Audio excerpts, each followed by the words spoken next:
The days of treating Israel like a second-class citizen will end on day one. In the United States, our support for Israel is bipartisan, and that is how it should stay. I am deeply honored to be the first sitting president ever to address this conference. America can't ever be neutral when it comes to Israel's security or survival. I want to thank you for helping to make the partnership between the United States and Israel what it is today. There is no daylight between America and our most reliable ally, the State of Israel. America stands with Israel. The work that AIPAC does is a vital part of our democratic process. At every crucial juncture, at every fork in the road, we have been there for Israel every single time. And if we face the future side by side, I know for both Israel and America, our best days are still ahead. America and Israel have a special friendship. I'm a newcomer to politics, but not to backing the Jewish state. America will stand unapologetically with the nation of Israel. And today, we need to talk about AIPAC. Because despite over 70% of Americans saying that lobbyists in general have too much influence, despite AIPAC's shameless bragging about their brazen power and influence over our elected officials, their seemingly unlimited access to the people in charge, we just don't talk about AIPAC that much. Not in our mainstream media, for sure.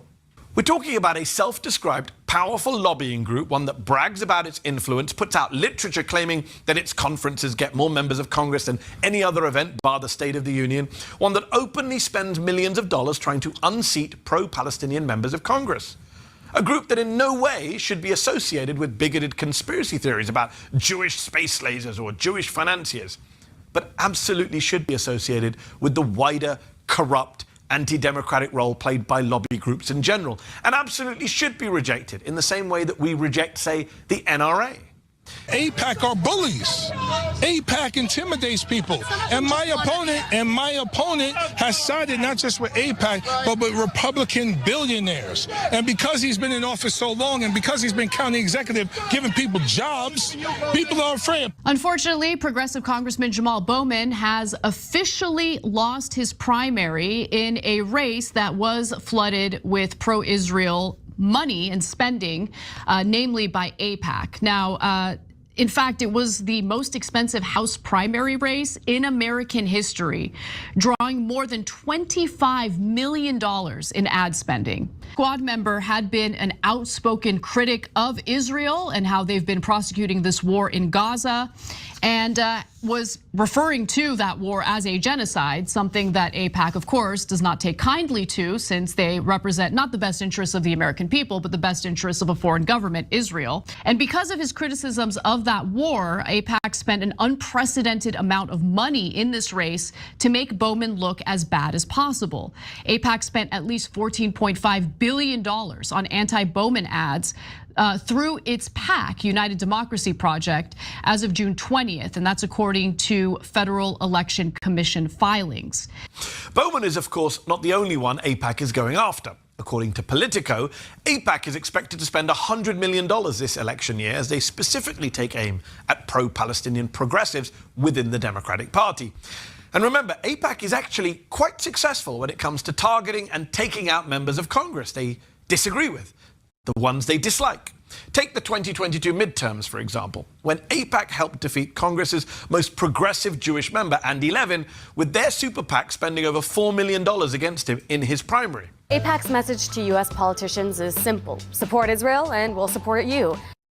By the way, on the subject of who AIPAC represents, again, we have to be careful here.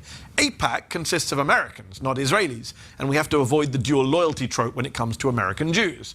Having said that, AIPAC does often tend to take the Israeli government line over the American government line. For example, when it came to President Obama's Iran deal, and have done so for decades. Back in the 1960s and 70s, the prominent, influential, very respected Democratic Senator William Fulbright, the longest-serving chair of the Senate Foreign Relations Committee in U.S. history, he said he wanted to see AIPAC register as a foreign agent, but it didn't go anywhere. Isn't it weird that we can criticize every lobby group on Capitol Hill, from the gun lobby to the oil lobby, but not the pro-Israel lobby, not AIPAC, not the group currently defending a genocide in the Middle East, not the group currently flooding Democratic primaries with Republican money. No, they're off limits, or you're an anti-Semite. Seeing a sentiment that's changing against Israel. And the reason for that has got absolutely nothing to do with Jews. Let me tell you, if October 7th happened in Boca Raton, there would not have been a question of unfettered allegiance to what was going on with Jews in America. Israel is a different equation, and that conversation is starting to shift because A, we see that as a foreign country. B, people are starting to call into question a lot of things Bibi Netanyahu has said. That, to me, to hear a foreign leader speak about America as if he controls it makes me uncomfortable. And then the third thing is AIPAC, ADL shoving through laws through Congress, like John Greenblatt getting caught. You know, if you want to talk about not giving into Jewish conspiracies, John Greenblatt getting caught on the ADL on the hot mic, talking about how we got to get rid of TikTok. And then tomorrow it gets passed through Congress isn't good. You know, we want separation. We don't want Israel in any capacity controlling our speech. The anti-Semitism bill was absolutely horrific, and it caused a reaction. That wasn't against Jewish people.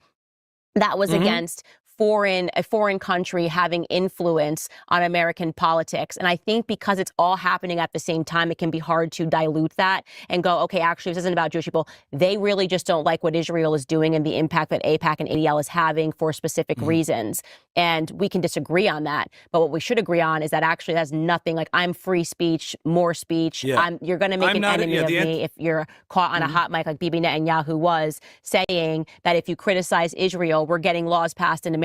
If you criticize Israel, it's going to be a problem in your life. That's gangster talk. Don't care what his religion is. Don't care what he thinks his race is. You got to now get out of American pockets. That's my view on Bibi Netanyahu, which I think a lot of conservative Americans feel as well.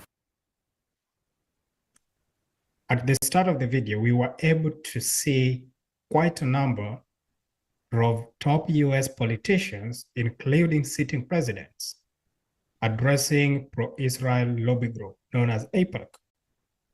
And I get it. It's okay to support a foreign country.